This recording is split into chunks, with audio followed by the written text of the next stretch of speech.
we all went through, or we're going through roller coasters, some highs and lows in terms of confidence. Sometimes we have a lot of confidence, sometimes our confidence is low. In a sense, we kind of know that success or positive outcomes, avoiding failure, that builds confidence. But the reverse is also true.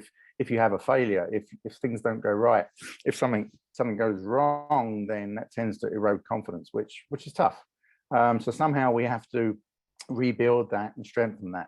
So maybe just to share my first story. So this was really about asking for both feedback and advice. And just to qualify that, feedback is very much asking people about, what happened. Tell me what you saw, what worked, what didn't work, what do you think I could do differently? Advice is more forward-looking. And as much as feedback is useful, you can't really do anything about it. You're asking someone to critique something that's happened. Whereas advice, you can get some surprises. They can tell you what they think you should do differently or an area that you should work in. So I always pair them together in terms of it is very valuable to ask for both. What was interesting was, as I left the previous company I was working for, I took the opportunity to ask for feedback and advice.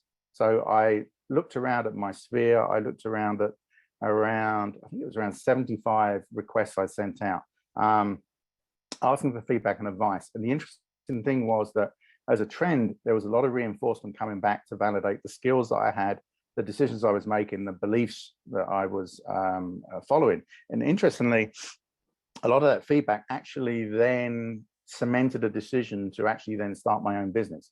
At the time of transition, I was actually thinking about taking just another role with another organization and taking a new chapter. But based on this feedback, I actually changed everything that I chose to do. In terms of this confidence piece, I've had 6 years as a coach inside a corporate. It was a mixture of coaching and mentoring, but that 6 years as a coach made me very trustful of the coaching process. So I used my coach network to also validate some of my decisions. And the other thing I would say that really boosted the confidence is that in making decisions, I tried to make full decisions. I tried to make thoughtful decisions, but I made fast decisions. So rather than hesitate, it was a case of, okay, this is what I'm going to do.